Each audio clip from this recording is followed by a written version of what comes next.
1절부터 5절까지 말씀 우리 다 같이 한 목소리로 봉독합니다. 아브라함 때 첫 흉년이 들었더니 그 땅에 또 흉년이 들매 이삭이 그랄로 가서 블레셋 왕 아비멜렉에게 이르렀더니 여호와께서 이삭에게 나타나 이르시되 애굽으로 내려가지 말고 내가 내게 지시하는 땅에 거주하라. 이 땅에 거류하면 내가 너와 함께해서 내게 복을 주고 내가 이 모든 땅을 너와 내 자손에게 주리라. 내가 내 아버지 아브라함에게 맹세한 것을 이루어 내 자손을 하늘의 별과 같이 번성하게 하며 이 모든 땅을 내 자손에게 주리니 내 자손으로 말미암아 천하 만민이 복을 받으리라. 이는 아브라함이 내 말을 순종하고 내 명령과 내 계명과 내 율례와 내 법도를 지켰음이라 하시니라. 아멘. 오늘은 이삭과 예수 그리스도의 복음이라는 말씀을 가지고 함께 은혜를 나누도록 하겠습니다. 아버지 하나님께서 아브라함을 부르신 목적이 무엇입니까? 그것은 복입니다. 갈대아 우르에서 하나님이 부르셔서 아비 본토 친척을 떠나 내가 내게 지시할 땅으로 가라. 그 땅은 가나안 땅이지 않습니까? 그리고 내가 너로 인하여 너 복에 온 민족이 복을 받고 너를 축복하는 자는 축복받고 너를 저주하는 저주받게 하고 너는 복의 근원이 되게 한다. 여러분 우리가 지난 시간 아브라함의 삶에 대해서 계속 공부했지 않습니까? 그럼 아브라함이 진짜 누렸던 복이 뭐라고 생각하세요? 많은 자손, 넓은 땅 그거잖아요? 근데 실상 아브라함의 삶에서 땅을 소유한 적이 없어요. 약속만 받았지. 자손도 8명인데 그 중에 약속의 자식은 이삭 한 명밖에 없었습니다. 그럼 오늘 본문 말씀에서도 5절에 보면 하나님이 이삭에게 그 땅에 아브라함 때 첫 흉년이 들었는데 이삭에도 또 흉년이 들었어요. 그러자 아버지 아브라함이 이집트에 내려간 것처럼 이삭이 하나님의 언약의 땅, 그 땅을 버리고 이집트로 도망가는 거 아닙니까? 그때 하나님이 그랄에 나타나셔서 너는 이집트로 내려가지 말고 이 땅에 거류하라. 거류하면 내가 아버지 아브라함이 약속한 것처럼 너에게 복을 주겠다. 그러면서 그 복 주는 게 뭐냐면 이 땅을 내게 복을 줘서 이 모든 땅을 너와 내 자손에 주고 아브라함에게 맹세한 것을 이루어 내 자손을 하늘의 별같이 번성하게 하며 모든 땅의 승을 내 자손에게 주리니 내 자손으로 말미암아 뭐라고 말합니까? 천하 만민이 복을 얻으리라. 근데 이삭의 삶을 보면 이삭이 자식 몇 명 낳습니까? 둘 낳아요. 에서와 야곱. 그 중에서 언약의 자식은 누구밖에 없습니까? 야곱밖에 없어요. 2명 자식 낳았는데 한 명은 하나님의 약속에서 떨어져 나가고 한 명만. 그런데 그 한 명은 어떤 아들이에요? 아버지 속인 아들이야. 엄마하고. 그리고 형이 자기를 죽일 것이 두려워서 바다나로 도망한단 말입니다. 이삭이 살아생전에 야곱과 에서가 사랑 가운데 화평되는 걸 본 적이 없습니다.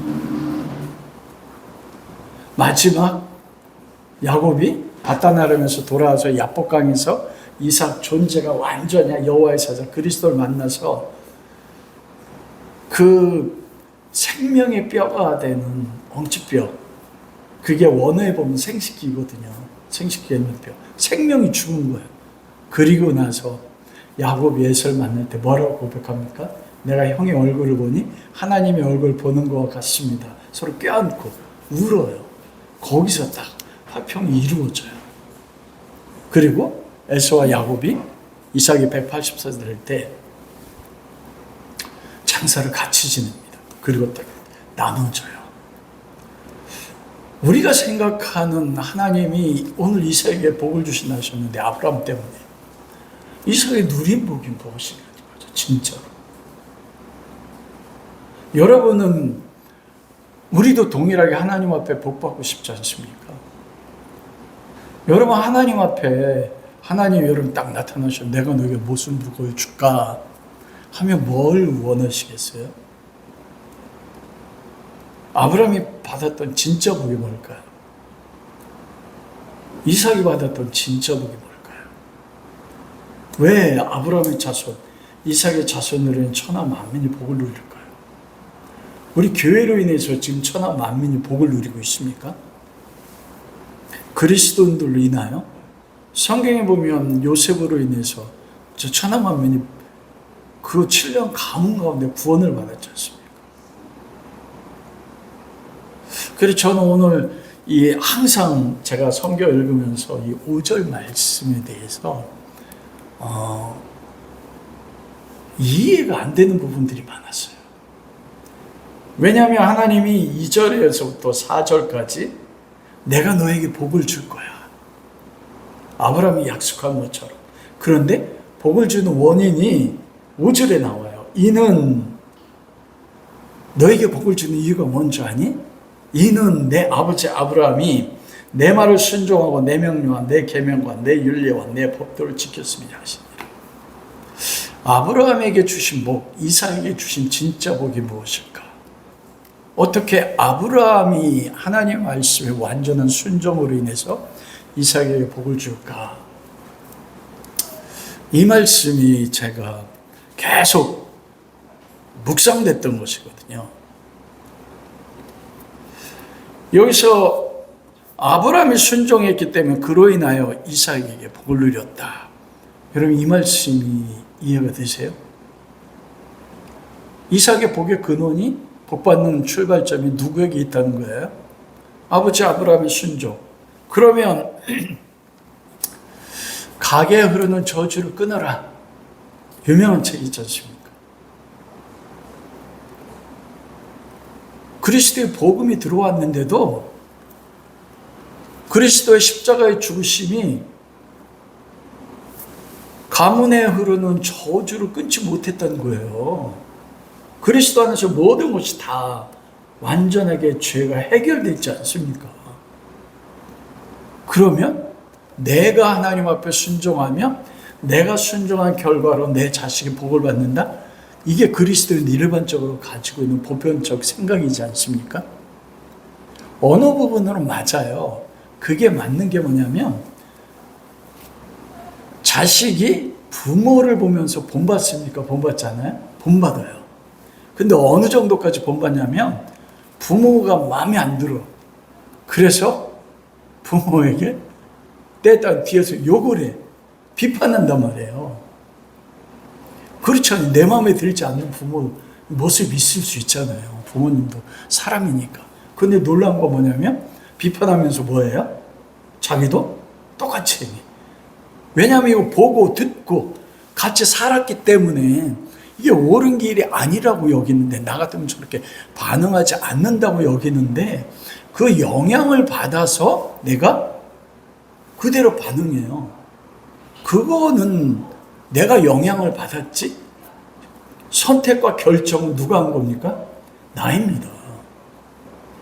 부모님이 순종하면 하나님을 경외하는 모습을 보면 그 자녀들이 부모님의 모습 속에서 하나님을 경외하고 서로 사랑하는 모습을 보면서 나도 저렇게 살아야지. 그 선한 영향력을 받아서 하나님의 말씀대로 부모 공경하고 서로 사랑하고 희생하는 삶을 살면 어떻게 돼요? 그건 나의 선택인 것이에요. 왜냐하면 에스겔서에 그런 말씀이 있습니다. 에스겔 18장에 보면 그런 속담이 있어요. 아버지가 신포도주를 먹었는데 자식이 입이시다. 신포도 먹은 건 누구예요? 아버지인데. 근데 자식이 이가 시대요. 그거는 아버지가 행한 그 결과가 자식에게 이어진다는 그 시대도 에스겔 시대 때도 이스라엘 시대 때도 그런 속담을 가지고 있었다는 것입니다. 근데 하나님 틀렸다 말씀하세요. 하나님 뭐라면 아버지가 악을 행했으면 그 악으로 인해 아버지 죽을 거야. 내 아들이 아버지의 악을 보고 그 악을 본받지 않고 의를 행하면 아버지는 악으로 죽지만 그 자식은 뭐예요? 의를 행함으로 살 것이다. 아버지가 의를 행했어. 여호와를 경외하는 삶을 살았어. 그런데 아들이 여호와를 경외하는 아버지의 삶을 보고 그걸 본받지 않고 자식이 악을 행하면 어떻게 됩니까? 그 자식은 그 악으로 인하여 죽을 것이다. 이게 하나님 말씀이신 거예요. 그러면 오늘 말씀 속에서 내가 이상 너에게 이 땅에 거류하면 내가 아브라함에 약속한 거, 내 자손을 하늘의 별처럼 많게 하고 이 땅을 유업으로 주고 내 자손으로 말미암아 천하 만민의 복을 받게 할 거야. 그런데 이유가 뭐냐면 아버지가 순종했기 때문에 이거 잘 해석해야 된다. 이게 무엇을? 이게 복음을 말씀하는 것입니다. 여러분, 아브라함이 하나님 말씀에 정말 오늘 말씀, 저 5절 말씀처럼 뭐라 말씀합니까? 내 말에 순종하고 내 명령, 계명, 율례, 법도 5가지 지켰어요, 아브라함이. 여러분, 하나님이 어떤 사람에게 너는 의로워, 나의 모든 말을 지켰어. 하나님이 의롭다고 할 때는 전제가 되는 게 무엇입니까? 99%는 지켰는데 1%는 못 지켰어. 그럼 하나님이 그에게 의롭다고 해요? 순종한다고 해요? 한 가지 죄를 지어도 그 사람은 어떻게 돼요? 죄인이란 말입니다. 제 말이 틀려요? 아브라함이 순종한 것은 언제부터 순종의 과정 가운데서 이집트에 내려가서 하나님이 약속의 땅을 버리고 불순종했잖아요. 갈대아 우르에 떠날 때도 너는 아비 본토 친척을 떠나 내가 지시할 땅을 가라. 그랬는데 혼자 떠나야 된단 말이에요. 사라와. 누가 같이 갔어요? 아버지 데라와 조카 롯과. 하란에 나타나셔도 마찬가지예요. 너는 아비 본토 친척을 떠나. 근데 누구 데려갔습니까? 조카 롯을 데려갔습니다. 이건 완전한 순종이 아니에요. 부분적인 순종이면 순종이 아니란 말입니다. 하나님 계명에 불순종한 거예요. 하나님의 계명에 온전하게 순종했었던 것은 언제입니까? 창세기 22장이잖아요. 모든 삶을 다 실패를 겪고 그리고 100살 때 하나님 99살 때 나타난 명년 이만 때 너에게 아들이 있었거든. 믿지 못했잖아요. 웃었잖아요. 아브라함도 웃고 사라도 웃었어요. 원어에 보면 그냥 웃음 아닙니다. 조롱의 웃음이었다. 근데 100살 때 진짜 아들을 낳았어요. 그리고 하나님이 아들 이삭을 바치라고 할 때 그때 아브라함이 하나님 앞에 온전한 순종을 드립니다. 그때 하나님께서 22장 12절 그러잖아요. 내가 이제야 나를 경외하는 줄을 알았노라. 내 자손으로 천하 만민이 복을 얻게 하겠다. 딱 그 약속하거든요. 그리고 하가르과 이스마엘을 떠나보내라 할 때 떠나보내요. 고통스러우면서. 순종의 삶이 시작된 겁니다. 근데 창세기 25장에 아브라함의 생애 마지막이 어떻게 끝나요? 그들은 후처를 취해서 10명의 서자를 낳습니다. 그들은 약속의 시가 아니에요. 근데 거기서 마지막에 믿음의 순종이 나오잖아요. 내 아들 떠나보내는 게 쉽습니까? 떠나보냈을 때 전제가 되는 게 뭘까요? 이스마엘 떠나보냈잖아요. 내 아들들 6명 아들들이 하나님 약속에서 떠나. 근데 그게 하나님의 뜻이에요. 거기에 순종해요. 그리고 그 다음에 그가 나이가 많아. 그걸 토브라고 했잖아요. 그게 아브라함의 순종입니다. 근데 앞에 게 그 순종으로 가려집니까? 가려지지 않는단 말이에요. 근데 하나님께서는 아브라함의 죄의 모든 걸 기억하지 않으셨어요. 그리고 아브라함의 삶을 한마디로 평가하는데 뭐래요? 아브라함은 내 말에 순종했다. 전적으로. 내 명령과 계명과 내 율례와 내 법도를 지켰다. 딱 이렇게 말씀하세요. 여러분, 이게 복음이고 이게 우리의 소망입니다. 여러분, 지금까지 살아온 삶에서 여러분 삶이 내 마음에 들어요? 내 인생에서 내 기억에 지워버리고 싶은 순간들이 얼마나 많습니까? 내가 원하지 않았던 삶의 선택으로 인하여 나에게 오는 그 본능적인 수치심이 있습니다. 정죄감이 있어요. 그리스도인인데도 불구하고. 그게 어디까지 가요? 나를 받아들이지 못해요. 자기 혐오까지 가서 그리스도인인데도 불구하고 평생 그거에 붙잡혀 삽니다. 그래서 하나님이 원래 아담과 하와를 하나님의 형상으로 창조했지 않습니까?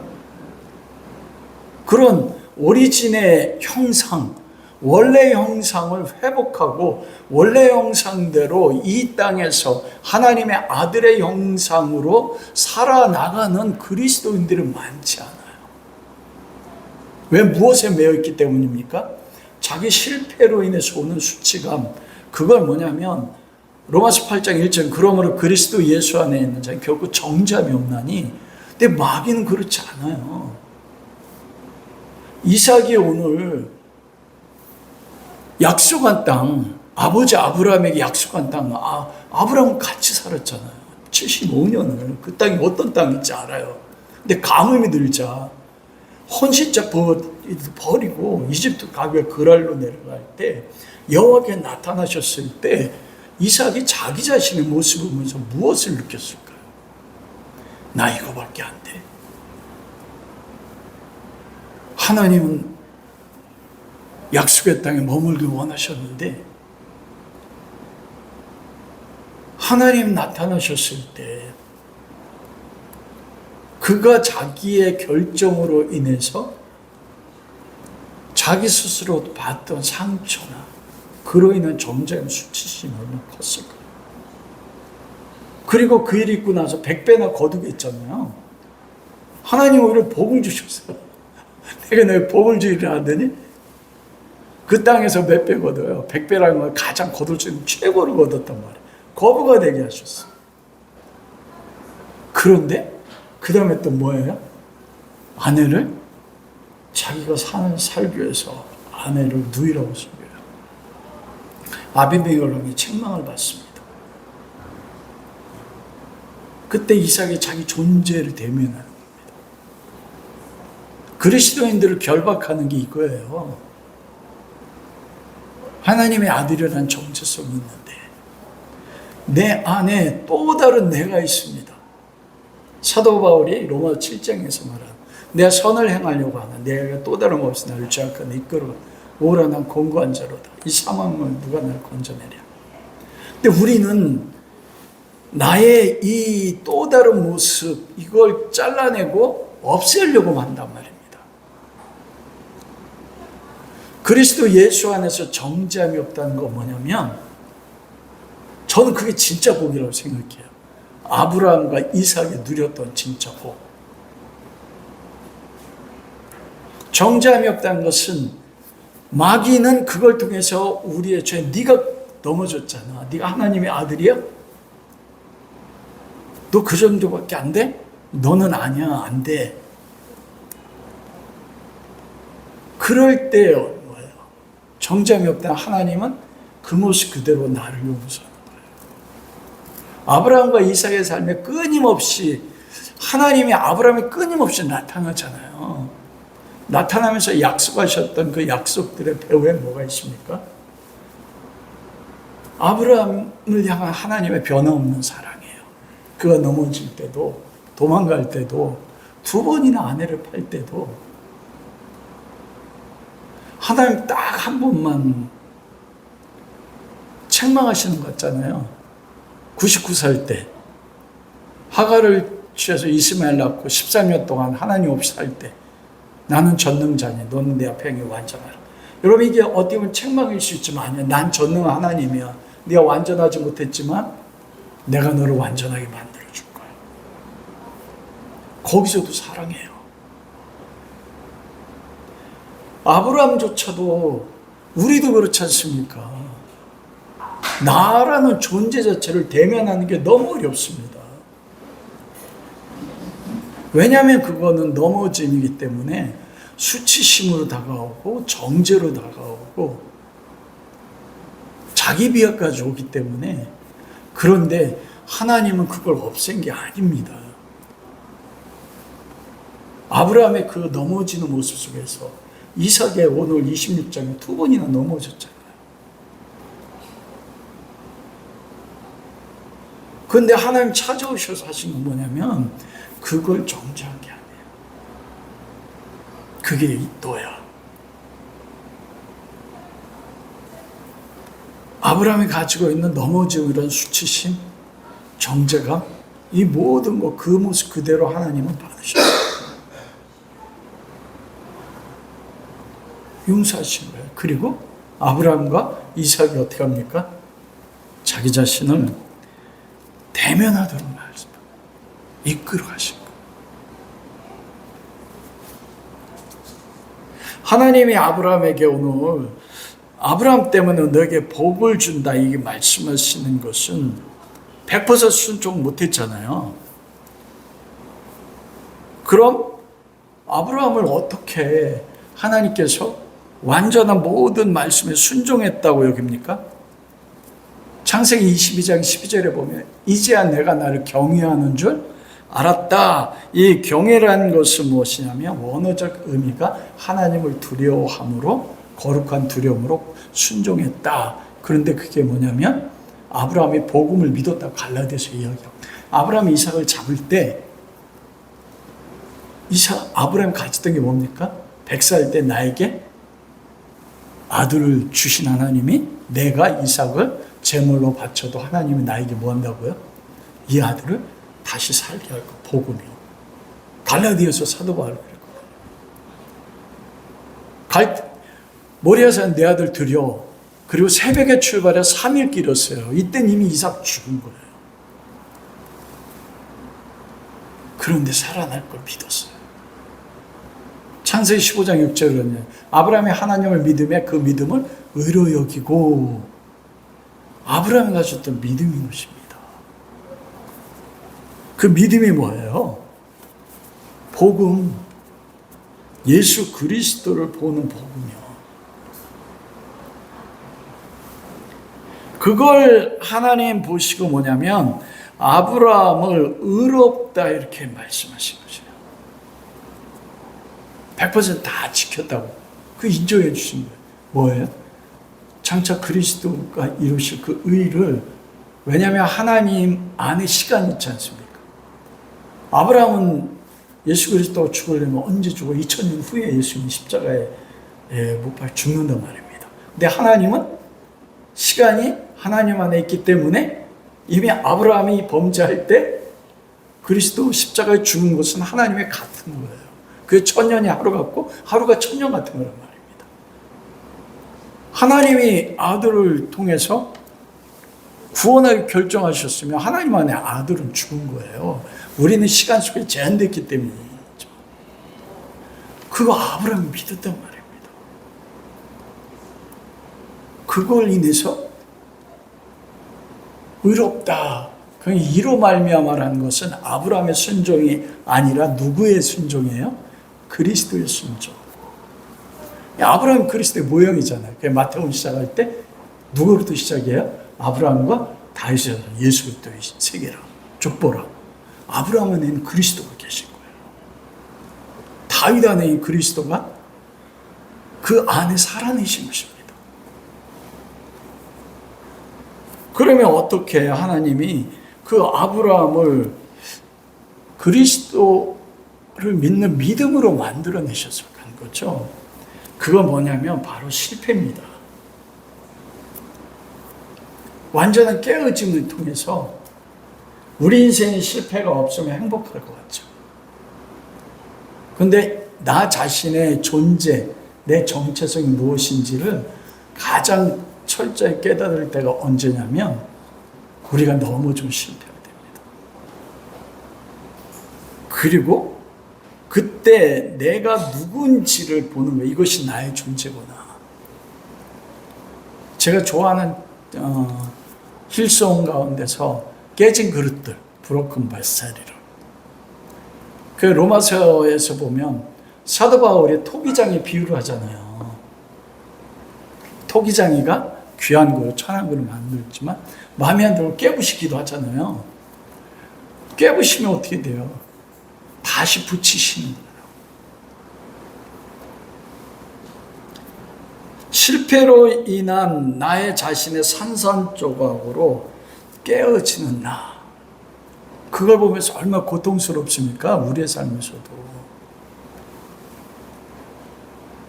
하나님은 아브라함의 이런 실패, 실수로 인하여 깨어진 자기 중에서 수치를, 나의 존재에 어떻게 보면 가장 큰 무너짐을 하나님이 대면시키는 거예요. 내가 누구냐. 그게 우리가 신앙생활에서 넘어질 때마다 겪는 하나님의 최고의 사랑이라니까요. 그러면서 하나님은 깨어진 부분들 정죄, 너 왜 그래? 이런 말씀하잖아요. 제 신앙의 경험에서도 목사인데도 목사답지 않은 너무나 수치스러운 것을 행해서 하나님한테 갈 때마다 하나님 책망하신 적이 없으세요. 왜요? 그리스도 안에서 용서했거든요. 언제 내가 그럼에도 나 너 사랑해. 근데 우리는 그런 우리를 못 받아들여요. 나를 못 받아들이니까 다른 사람도 못 받아들입니다. 부모님도, 내 자식들도, 내 기준에 따라서.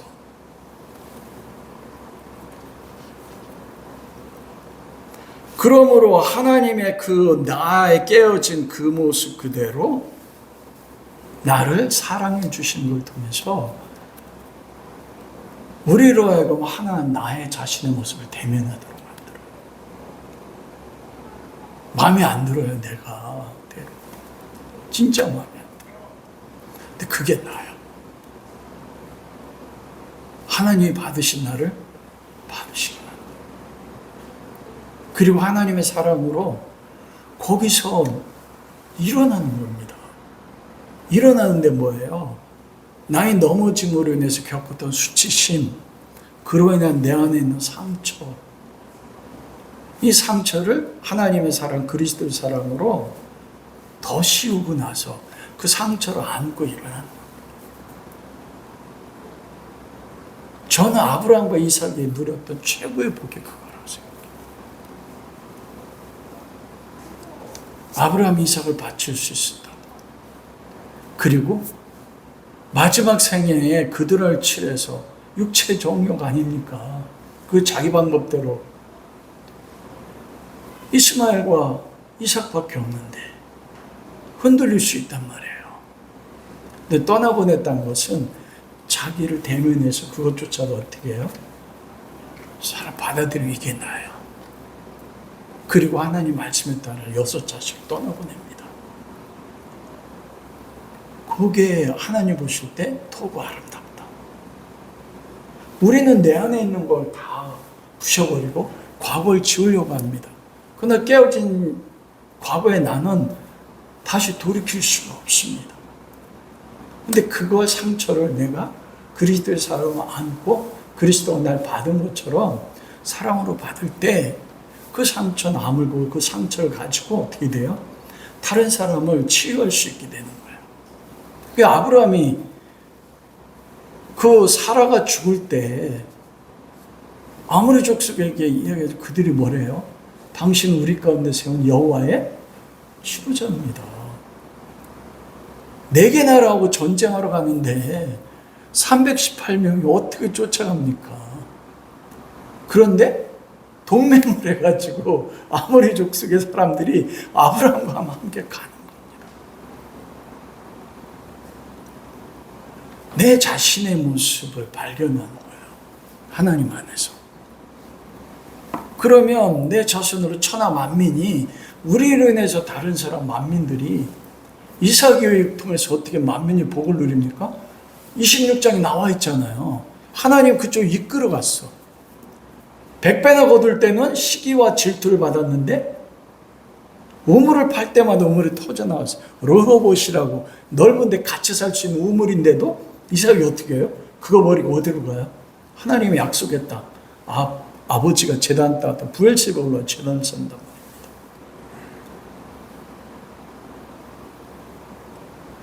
자기의 넘어진 그 모습 속에서 자기를 용납함으로 인해 뭐예요? 다른 사람을 용납해요. 그랄 왕이 오자 어떻게 합니까? 거기서 맹세에서 화평이 이루어져요. 세상인 그가 이삭과 친구가 되잖아요. 맹세하면 친구 된다는 거잖아요. 너의 친구는 나의 친구, 너의 원수는 나의 원수. 이삭이 하나님과 친구. 그래, 아비멜렉이 친구가 되는 거 아닙니까? 우리의 깨어지며 그 깨어짐으로 인해서 오히려 하나님은 우리로 하여금 대면하게 하세요. 우리 자신 그대로 용납하기를. 율법과 선지자의 강령을 두 가지로 말씀하셨잖아요. 마음을 다하고 뜻을 다하고 힘을 다하여 주 여호와 너의 하나님을 사랑하라. 둘째도 그와 같으니 내 이웃을 내 몸같이 사랑하라. 이웃을 사랑하기 전에 뭐 붙어 있어요? 내 몸, 나를 사랑하는 것. 이건 에고가 아니에요. 나의 상처, 나의 깨진 모습, 내가 버리고 싶어하는 것조차도 나라는 걸 인정합니다. 그리고 그걸 사랑하는 거예요. 그때 뭐가 일어납니까? 이웃을 사랑할 수 있어요. 왜냐하면 하나님의 사랑을 경험했으니까. 하나님 사랑하니까 그 사랑이 내 안에 있어서 내 모습 이대로 하나님 사랑하셨거든요. 나는 하나님께 다른 사람이 사랑받기 위해서 내가 아닌 세상이 원하는 조건들로 나를 포장하려고 하고 그걸 만들어 나가려고 하는데 하나님은 그 모든 걸 깨부시고 내 존재 자체를 사랑하신 나의 상처조차도 기억하지 아니하시면서 그 사랑을 할 때 내가 나를 대면해서 어떻게 합니까? 나를 사랑하게 돼요. 하나님께서 아브라함에게 하신 어떻게 그 일을 이루십니까? 그게 새 언약이란 말이에요. 예레미야 31장 31절부터 에스겔 36장 25절부터 27절에 보면 새 영을 주리니 굳은 마음을 부드러운 마음이 되게 해서 내 말을 순종하게 한다. 그리고 또 내 영을 너에게 준다. 딱 이거예요. 내 영이 누구의 영입니까? 하나님의 영이잖아요. 하나님의 영, 그리스도의 영, 즉 누구를 주는 거예요? 하나님 자신을 준다는 겁니다. 이게 예레미야 때 새 언약을 준 게 아니에요. 에스겔 때 새 언약을 준 게 아니고 이 새 언약은 이미 언제부터 시작했어요?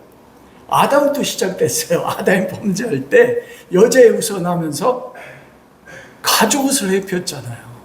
하나님의 아들 어린 양이 죽어서 피 흘려 가죽이 벗겨서 그 피 묻은 가죽옷을 아담에 줬어요. 그리스도를 준 거예요.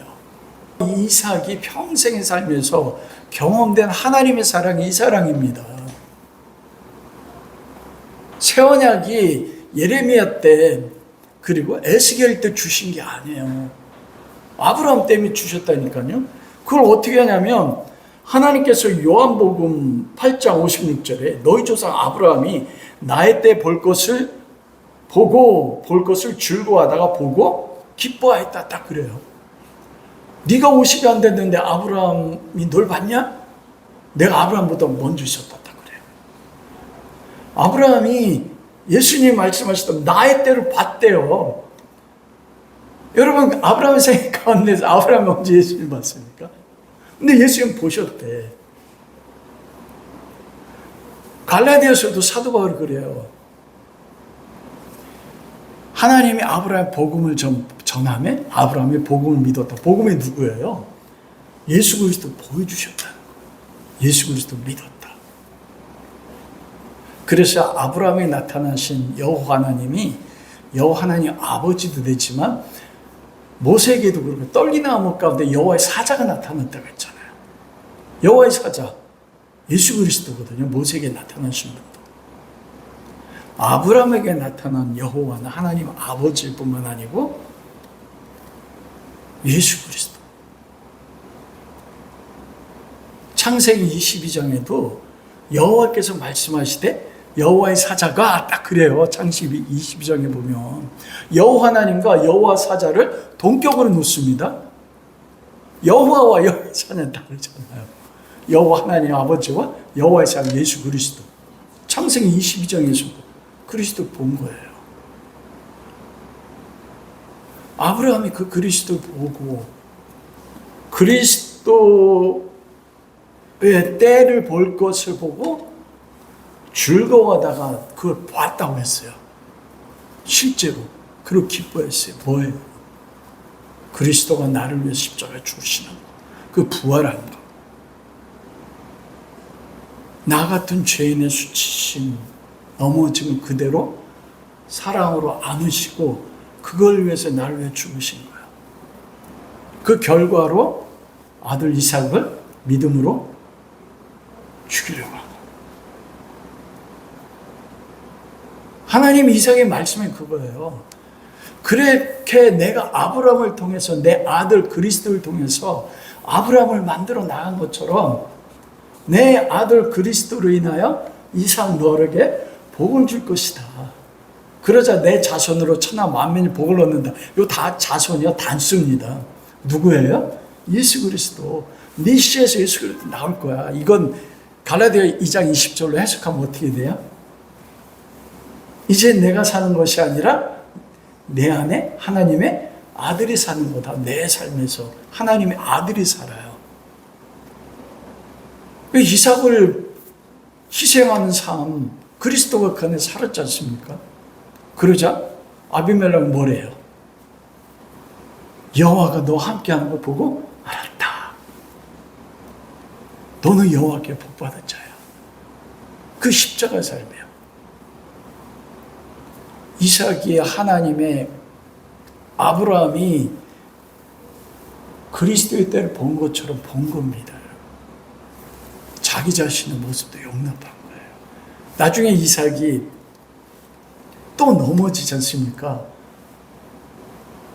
리브가 태숙에 두 아들이 있는데 서로 싸우자 물었잖아요. 그러지 않니 뭐예요? 큰 자가 작은 자를 섬길 거다. 두 민족이 있다. 그런데 이삭은 뭐 했어요? 에서가 사냥해온 별미에 중독돼가지고 누굴 축복하려고 해요? 에서 축복하려고 하지 않습니까? 근데 하나님이 야곱을 축복해 만드세요. 에서가 왔었을 때 아버지 야곱은 이름대로 속이는 자 아닙니까? 우리가 더 어떻게 돼요? 그래? 너 이삭 일로 와봐. 이놈 시키 나를 속였어? 내가 기도한 거 이거 꽝이야. 그러면 그게 불법입니까? 거짓말을 한 거잖아요. 근데 이삭이 그러지 않았어요. 그렇게 살아간 아들 에서에게 너는 유리함에 방황하는 자를 살 것이다. 밤에 이슬을 맞으며 에서를 통과하지. 거기서 아는 겁니다.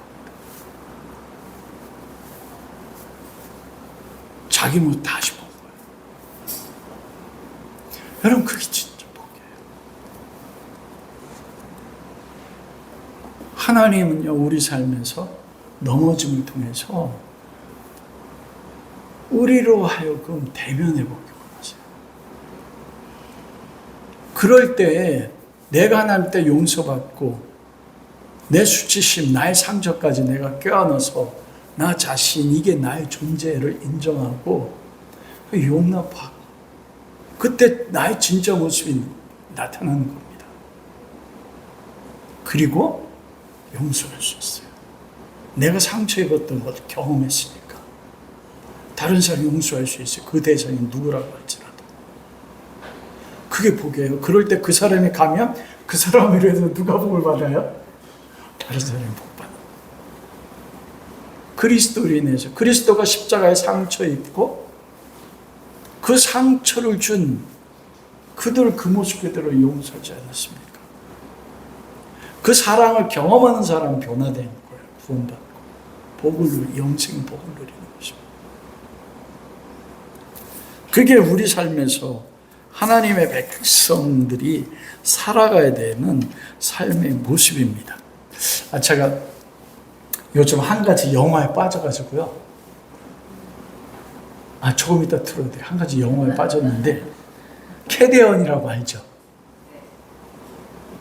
은지자매님 몰라요? K-pop 디몬 몬터스. 하도 그냥 유튜브에 저거 해가지고 제가 그거 봤는데, 저 보다가 눈물이 피행 들었습니다. 여러 장면에서. 문화 구속이라는 게 있어요. 우리는 이원론적으로 세상을 보려고 합니다. 교회 안에서 있는 건 거룩하고 교회 밖의 세상은 악하다고 보는 겁니다. 아니요, 똑같습니다, 여러분. 저 세상 사람들도 하나님의 형상으로 창조된 사람들이에요. 그래서 이원론적으로 보기 때문에 세상과 우리가 영향력 미치기 어렵습니다. 진짜 그리스도의 사랑의 십자가의 영향력을요. 우리는 선하고 저들은 악하다고. 교회 안에서 되어져. 여러분, 하나님이 세상을 심판할 때 어디부터 심판하신대요? 교회 안에서부터 심판한답니다. 교회가 여러분 세상 사람들에게 자랑할 만한 많은 부분도 있지만 교회 안에서 되어지는 사람들과 관계, 성적인 문제, 분열, 미움, 다툼, 이건 그런 게 선합니까? 선한 건 한 가지밖에 없어요. 그리스도밖에 선하지 않고 그리스도 믿는 믿음만이 뭐예요? 의로운 거예요. 그 가운데서도 우리도 그렇게 넘어지는데 나를 용납하고 내 상처도 껴안고 그것처럼 다른 사람도 상처를 용납하고 껴안는 거. 문화 구속이라는 거 뭐냐면 세상에 있는 문화, 예술, 노래, 이게 원래 누구에 속했던 겁니까? 하나님께 속했어요. 루시퍼가 타락하기 전에 그는 어떤 천사였습니까? 찬양의 천사였어요. 왜 여러분 문화 속에 마귀의 역사가 강한 줄 아십니까? 루시퍼가 원래 예술적, 노래하는 존재였거든요. 그래, 노래 속에, 문화 속에 반기독교적인 게 그럼 기독교인들의 사명 가운데 한 가지가 뭡니까? 그걸 구원이라는 게 인간만 구원하지만 더 영역이 넓어지면 문화, 그 다음에 세상의 가치관, 세계관까지 성경적 가치관으로 구속하는 게 이게 문화의 구속이라고 하는 거예요. 그 멜기세덱 요소라는 게 있잖아요. 세상 속에서. 멜기세덱은 아버지도 없고 부모도 없고 언제 태어났는지 모르고 근데 대제사장이야. 아브라함에게 11조를 받지 않습니까? 축복하고. 교회 안에만 하나님이 계시지만 하나님의 신성의 영광이 자연 속에 있다고 말씀했거든요. 즉 인간의 모습 속에서 문화 속에서도 그런 멜기세덱의 요소가 있다는 거예요. 영화도 마찬가지입니다. 가장 큰 영향을 미치는 게 음악과 영화예요. 제가 이 캐덴을 보면서 놀란 게 뭐냐면 미국의 3살짜리하고 그 아빠하고 엄마하고 할아버지하고 같이 영화를 보면서 같이 방방 뛰어. 3살짜리가. 그리고 머리가 하얀 할아버지 할머니가 그 영화 보면서 울어요. 그러면서 미국 방송에 뭐라고 이야기하냐면 이 캐디언의 노래가 가족 가운데 단절된 대화를 연결하고 서로 하나로 화목해집니다. 그게 기독교가 된 복음 아닙니까? 그 시작이 우리가 문화 구석으로 보면 그 내용이 뭐냐면 K-pop 슈퍼스타 걸그룹 루미와 미라와 조이가 K-pop 노래로 사람들에게 영향을 미치면서 밤이 되면 K-pop 노래를 가지고 디몬을 사냥하는 사냥꾼이에요. 그게 자기들의 불신이에요. 3명의 여자입니다. 이거 성경적 관점으로 보면 교회를 뭐로 표현해요? 그리스도의 신부로 표현하잖아요. 그래서 K-pop 디몬 헌터스 저는 그거 다 보고 나서 뭐라고 제가 해석했냐면 유한결련 디몬 헌터스 복음의 노래로 세상에 악을 사냥하는 사람. 왜냐하면 요한일서에 보면 그 말하지 않습니까? 예수 그리스도가 오신 것은 뭐라고 해요? 마귀를 멸하러 오셨다. 와, 그래서 거기 보면 이 세 명의 걸그룹이 그 노래를 통해서 K-팝이라는 노래를 통해서 귀마라는 그 악의 왕이 전 세계를 지배하려는 걸 대항하면서 그걸 사람들 구원해 나가는 거예요. 근데 왜 귀마라고 했지? 귀마를 거꾸로 하면 어떻게 돼요? 마귀가 되잖아. 여러분 성경적 관점은 너무 재밌어요, 진짜. 처음에 나오는 것부터 너무 압권입니다. 일대 헌트릭스면 사냥꾼들이라는 뜻이잖아요. 걸그룹 이름이 헌트릭스예요, 사냥꾼. 근데 한복을 입고 무당이 나와요, 3명. 우리나라 전통. 근데 그 노래가 너무 아름답습니다. 문학 구속으로 잘 보여야 돼요. 무당은 샤먼입니다.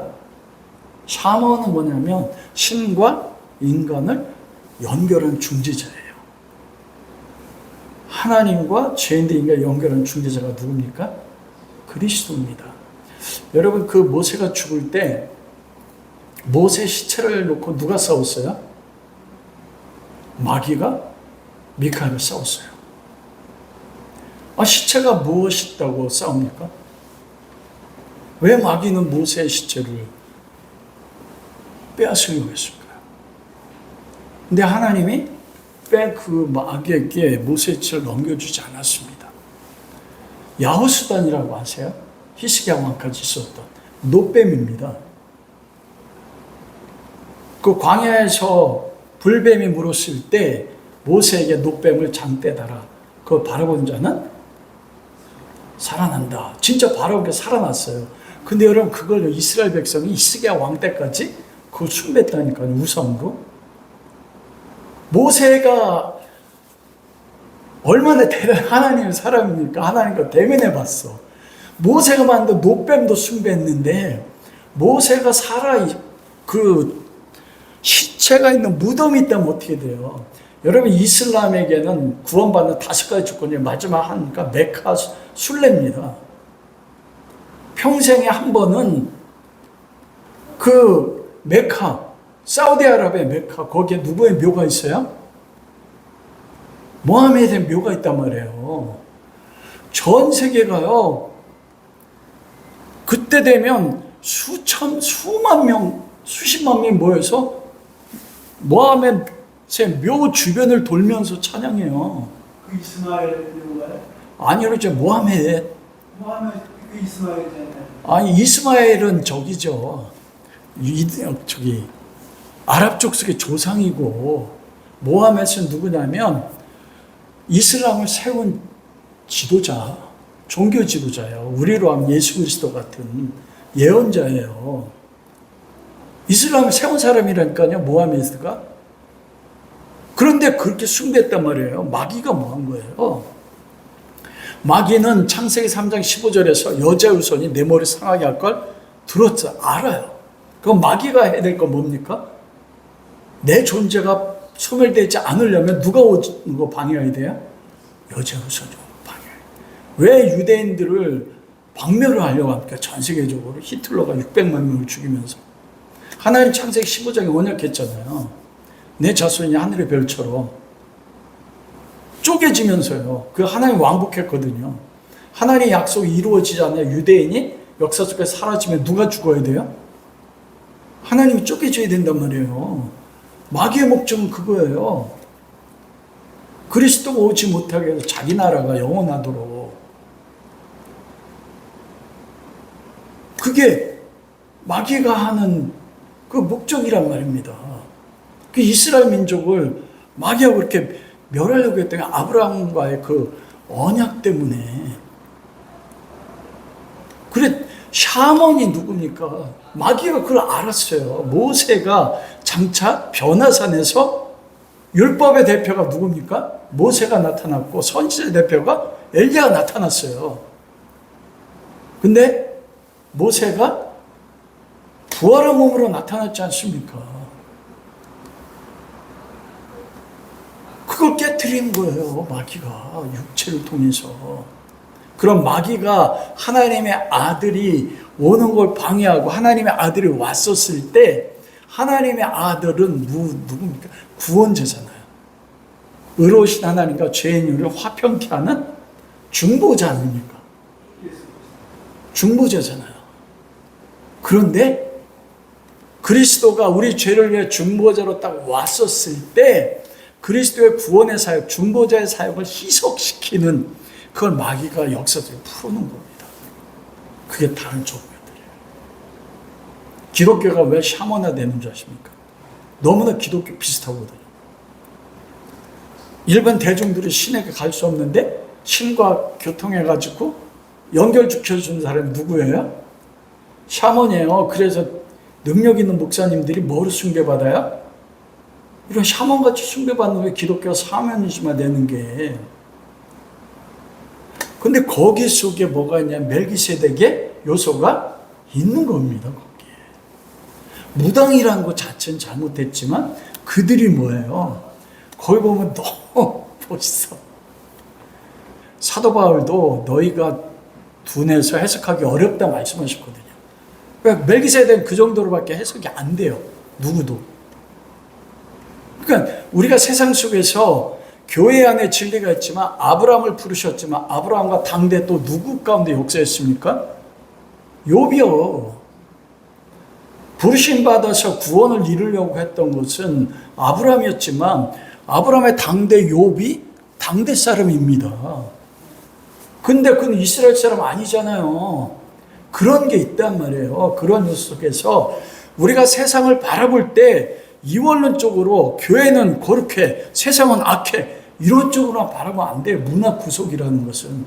그래, 무당이라는 이 캐대언을 볼 때 처음에 나타나는 우리가 소리로 세상을 변화시키리라. 소리로 세상을 구원하리라. 그러면서 노래해요. 그 노래하는데 가슴이 펑복해. 거기에요. 대한민국이 그 5천년 역사 4,000번 이상 침략받았습니다. 그 하늘 가지고 있는데 우리는 침략한 적이 없어요. 그 하늘 정으로 승화시켰어요. 그리고 우리는 판소리라고 하잖아요. 판소리가 뭐예요? 노래라고 안 하고 소리라고 해요. 태초에 말씀이 계시니라. 하나님의 말씀이요. 옛날 고어에 보면 소리라고도 이야기해요. 소리는 말은 전하고 들리는 소리는 없으나 소리가 소리를 전한다. 그래서 이 성경적 관점으로 너무 아름다워. 무당으로 표현됐지만 중보자잖아요. 그들이 하나가 돼서 삼겹줄 끊어지지 않는 하나가 돼서 평화의 노래 부른다. 그래서 도깨비들이 사람들의 영혼을 뺏어서 귀마에게 다 주는데 그들이 노래를 하자 다 사람 덮어요. 마귀도 다, 도깨비들이 다 사라져버려. 그러면서 거기서 주인공이 룸이라는 걸그룹인데 이 출신이 아버지는 아직 드러나지 않았지만 악마였던 것 같아요. 그리고 어머니는 헌트릭스, 마귀 사냥. 근데 거기서 태어난 게 룸이라는. 왜냐하면 룸이가 세 자매와 같이 목욕탕을 안 갑니다. 왜냐하면 몸에 마귀의 문신이 있어요. 그걸 평생 감추고 살아. 그것 때문에 평생 갈등이에요. 자기 수치심, 내면 속으로 너는 마귀의 자녀야, 마귀의 자녀. 여러분 이게 우리 인간의 정체성 아닙니까? 아브라함이 하나님의 형상으로 창조됐는데 그가 마귀의 말에 순종함으로 마귀에 속한 거예요. 그냥 본능적으로는 누구를 향해요? 하나님을 향한 마음이 있어요. 그래서 그 영화를 잘 보면 한쪽 눈은 맑은데 한쪽 눈은 황금색이에요. 왜냐하면 사자보이스라고 해서 헌트릭스를 무너뜨리기 위해서 저승사자가 5명이 걸 아이돌이 돼가지고 서로 대적하는 거 너무 멋있어요. 검은 삿갓을 쓰고 나와. 그러면서 그 정체성 속에서 끊임없이 자기 수치심, 자기를 극복 못하고. 근데 골든이라는 노래를 부르는데요. 그런 마지막 노래를 부르는데 자기 상처를 극복해요. 나는 깨어진 조각 다시 붙일 수 없어. 골든이라는 노래에서 나는 원래 태어날 때 여왕으로 태어났어. 우리 왕 같은 세상이지 않습니까? 나는 이걸 뛰어넘어 더 높이 올라가서 나는 황금처럼 빛날 거야. 정금 같은 하나님의 사람. 와, 성경 관점으로 보면은 이 매기강 여자 감독이 재미교포잖아요. 한국에 살다 갔기 때문에 2개 신분을 가지고 삽니다. 한국인은 정체성과 미국인도 못 되고 미국인으로 살아야 되는 2가의 신분. 루미가 매기강의 그 모습 알죠? 우리의 의를 추구하는 모습과 죄에 매여 사는 그 모습이에요. 근데 그걸 받아들이면서 더 높이 올라가. 그러면서 그 사자보이스의 대표가 민우라는 둘이 서로 만나서 사랑해요. 민우는 원래 마귀가 아니었습니다. 400년 전 조선시대 때 사람이었는데 자기가 너무 굶주려서 이 귀마가 왕과 연결시켜줬어요. 왕국 안에 편안히 살면서 가족을 잃어버렸다는 그 정죄와 수치감에 매여가지고 마귀에 부하게 된 거예요. 똑같지 않습니까, 여러분? 죄로 인해 정죄해서 마귀가 우리를 지배하는 거 똑같은 겁니다. 근데 둘이 만나서 서로의 모습을 용납하면서 부르는 게 노래가 풀입니다. 자유. 그리스도 안에 자유가 있는 거 정죄. 그런데 유미가 자기 모습이 다른 2명에 이렇게 드러나요. 그래서 셋이 분열합니다. 마지막 전쟁을 할 때 귀마하고 그 공격에서 유미가 죽으려고 할 때 민우가 딱 가로막고 귀마의 공격을 대신 맞아요. 그러면서 나는 너로 인해서 내 영혼을 회복했어. 이제 내 영혼 너에게 줄게. 자기 희생. 그 진우의 영혼에서 파란 영혼이 나오면서 진우 소멸됩니다. 그때 다 안 돼. 그걸 보고 할아버지가 울더라고요. 그러면서 분열됐던 셋이 같이 모이면서 부르는 게 나는 깨어진 조각. 다시 돌이킬 수 없지만 이것도 나야. 그래서 서로 화답하면서 왜 우리 안에 있는 어두운 조각들이 빛을 빛나게 하지 못했을까? 셋이 세 방향 모여가지고 하나가 돼요. 그리고 귀마를 탁 쳐다. 삼겹주. 자기 인생. 마지막 영상 보고 마치도록 할게요. 우리가 어떤 삶을 살아야 될지 그런 문화의 구석 속에서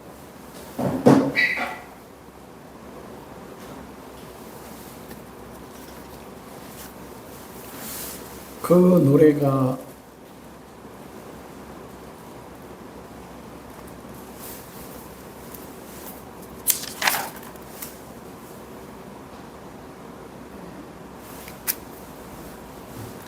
What is sound like라고 하는데 이게 바로 그 소리야. 우리의 사랑의 소리. 세 사람이 함께 부르는 건데 과거의 어둠 수치인 자신을 수용하고 진정한 나를 찾아 셋이 하나가 되어 다른 사람을 사랑하고 수용하는 나를 받아들이고 다른 사람을 사랑해서 함께 부르는 아름답지 않습니까?